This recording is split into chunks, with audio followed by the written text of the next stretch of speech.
안녕하세요. 오늘은 보이는 성경 말씀 108쪽 항문에 대해서 살펴보도록 하겠습니다.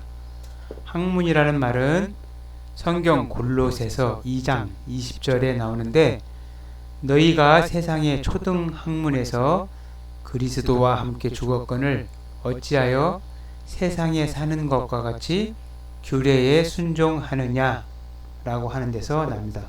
학자는 배울학, 문자는 물을문, 학문. 학문은 모르는 것을 배우고 의심나는 것을 묻는 것을 학문이라고 합니다. 기타 지식을 배워서 익히는 것도 학문이라고 사전에는 규정되어 있습니다. 먼저 배울학자를 보면 배움에 대해서 무엇을 배우는지를 보면, 갑굴문을 잘 보면 밑에가 집 모양이 있고 가운데 뭔가 엮어져 있는 모양이 있고 두 손 모양이 있어서 두 손으로 집을 짓는, 지붕을 엮는 모양이 학자처럼 보이는 글자가 있는데, 후대 근문부터 아들 자자 아이가 들어가서 지금의 배울학자로 쓰이고 있는 글자입니다. 자세하게 배울학자를 하나씩 살펴보도록 하겠습니다.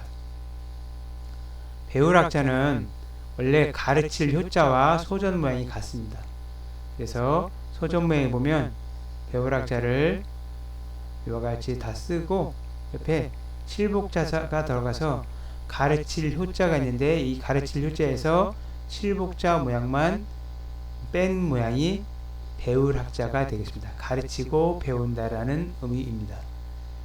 배울학자 옆에 있는 이와 같은 모양은 양손 국자라고 해서 두 손, 양손 국자로 쓰이고, X자 두 개 있는 글자는 이와 같이 두 개 있는 거, 세 개 있는 거, 하나 있는 것도 있는데, 이와 같이 있는 모양이 단독으로 쓰일 때만 점괘라고 해서 점괘효, 점괘를 나타낼 뿐이고, 이 글자가 효자가 들어가는 모든 글자는 무언가 엮어져 있는 것을 뜻하는 글자입니다. 기타 소전 모양 갑골 문자를 보면 밑에는 원래는 집 모양이었고 밑에 아들 자자가 있습니다. 그래서 이 학자의 옛 글자를 잘 보면 아이가 자기가 살아갈 집을, 자기가 살아갈 집, 원래는 진면자인데 가운데에 들어가면서 글자에 점이 빠지게 됩니다. 어떤 글자 위에 점들이 있는 글자는 가운데로 들어가면 관자도 마찬가지로 이와 같이 위에 점을 생략하는 것처럼 진면자도 가운데 들어가면서 덮을명자 형태로 변해가게 되었습니다.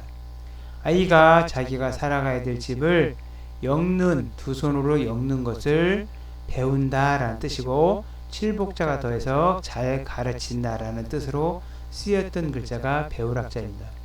우리가 지금 생각하면 얼마 전, 우리가 한 50년 전만 생각해도 학교에 다니는 사람들이 극히 드물었는데, 예전에 먹고 살기 어려운 옛날에 학교를 다녔을 때는 만무하고, 지금 학생들이 책상에 앉아서 공부하는 것을 보고 아이가 책상에 앉아서 잘 모르는 거, 틀린 거를 효를 공부한다, 이렇게 배운다라고 가르치지만 이거는 사실과는 다른 글자입니다. 배움의 목적이 책상에 앉아서 공부를 하는 게 아니라 부모를 떠나서 일가, 자기 집을 짓고 살아가는 방법을 배우는 것이기 때문에 크게 보는 게 맞다고 생각됩니다. 독립하여서 부모를 떠나서도 부모 밑에 있을 때보다도 안전하고 자기가 뜻하는 바를 행하면서 살 수 있는 집을 지으는 것을 학이라고 생각합니다.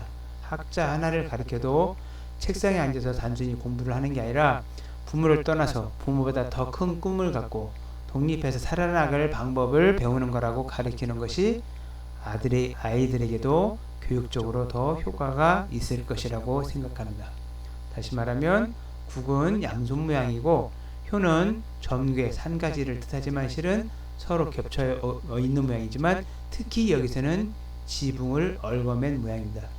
면은 집 모양으로 가운데에 들어가면 덮을명자로 쓰이고, 아들 자자는 아이의 상형입니다. 다음에 문자를 보겠습니다. 문자는 비교적 쉬운데 이와 같이 문문자 밑에 입구자가 있어서 문 앞에 가서 문 안에 사정을 묻는다, 누구 있는지 물어본다 라는 뜻에서 묻다, 소식 등의 글자 등으로 쓰이는 글자가 문자입니다. 이와 같이 문 모양을 보고 만드는 글자가 문문자고 한쪽만 있는 문을 나타내는 글자가 변해서 호자가 됩니다. 이 구자는 사람의 입을 번떠서 만드는 글자입니다. 문 앞에 가서 물어보다, 문 안의 사정을 여쭈어보다 라는 뜻으로 쓰이는 글자가 물을 문자입니다. 다시 학문으로 돌아가서 학문은 어떤 분야에 대해서 체계적으로 배워서 익힘을 뜻하는 말입니다. 요즘은 그렇게 쓰이는 글자인데 전문 분야의 체계화된 지식을 말하거나 뭐 이런 걸 뜻하는데 한자의 원형을 보면 이와 같이 배움이라는 것은 결국 부모를 떠나서 자신의 힘으로 일가를 이룰 수 있는 능력을 쌓기 위해 무언가를 묻고 배운다라는 뜻으로 쓰이는 글자입니다. 학문의 가장 좋은 방법은 공부의 가장 좋은 방법은 학문에서 들어있는 바와 같이 물을 문자가 있는 것처럼 물어보는 것입니다. 자기가 몸소 무언가를 하다 보면 어렵고 막히는 데서 그런 것을 물어보는 것이 제일 좋은 공부 방법인데 요즘은 자녀가 힘든 것을 부모가 견디지 못해서 정말 잘 가르치는 사람들한테 많이 배우기만 하기 때문에 점수는 좋을지 모르지만 생각이 트이지 않아서 결국에 어른이 되면 생각 없는 어른으로 자라고 남이 자신을 안 알아주는 것만 원망을 하는 어른으로 자랄 염려가 많습니다. 모든 공부는 생각이 우선입니다. 생각할 줄 아는 능력을 키워주는 게 공부의 지름길입니다. 무엇이든지 묻도록 하는 게 가장 좋은 학문하는 방법이라고 생각하면 되겠습니다. 학자가 들어가는 글자는 깨달을 각자가 있는데 배울 학자에서 아들 자자를 빼고 볼견자가 있기 때문에 배워서 드디어 보인다라는 뜻입니다.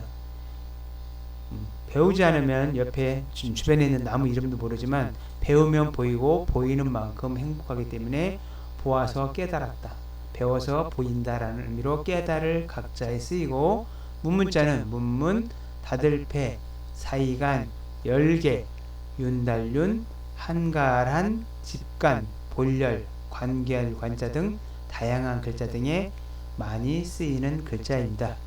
감사합니다.